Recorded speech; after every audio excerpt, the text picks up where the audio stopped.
Well, let's take you live now. The Reserve Bank Governor, Philip Lowe, is giving a speech about today's monetary policy decision. The cash rate on hold, but quantitative easing, a change there which will have an impact. Let's go live. I'd now like to turn to the bond purchase program.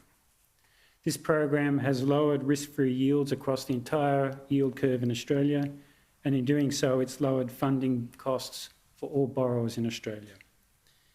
In turn, this has contributed to a lower exchange rate than otherwise. It's freed up cash flow for households and for businesses, and it's strengthened balance sheets by supporting asset values.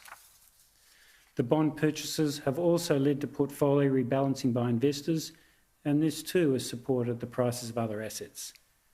It's through these channels that our bond purchases have supported the economic recovery in Australia.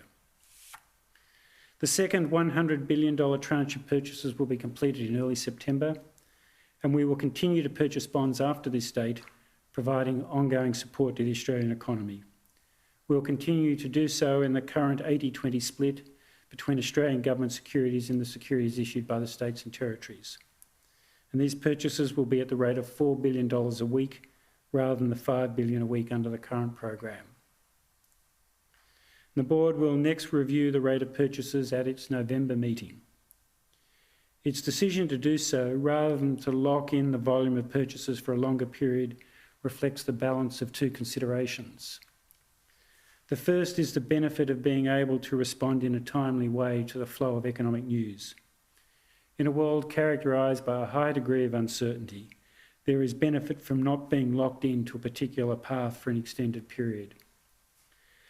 The second consideration is that our guidance about future bond purchases helps with market pricing. The more information the market has about these purchases, the more efficient they can be reflected in current market prices. The board's judgment is that reviewing the situation in November strikes the right balance. It allows the possibility of a timely recalibration of the bank's bond purchases in either direction. It also provides as much guidance about future bond purchases as we reasonably can in an uncertain world. We are not locked into any particular path, and bond purchases could be scaled up again if economic conditions warrant doing so. As I've discussed on previous occasions, the reviews of our bond purchases take into account three factors.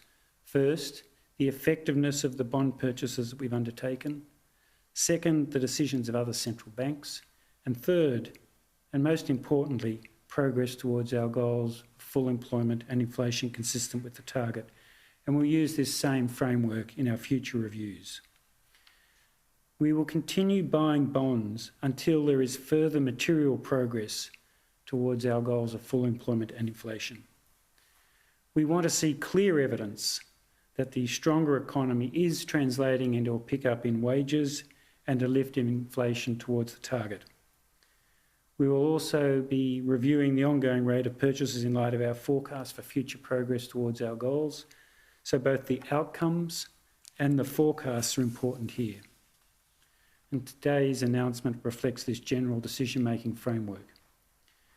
We are still well short of our goals of full employment and inflation, and this means that a continuation of monetary support through bond purchases is appropriate. At the same time, though, the economy is on a better path than we had earlier expected, and the outlook has improved. We've responded to this improved situation by adjusting the weekly rate of purchases from $5 billion to $4 billion.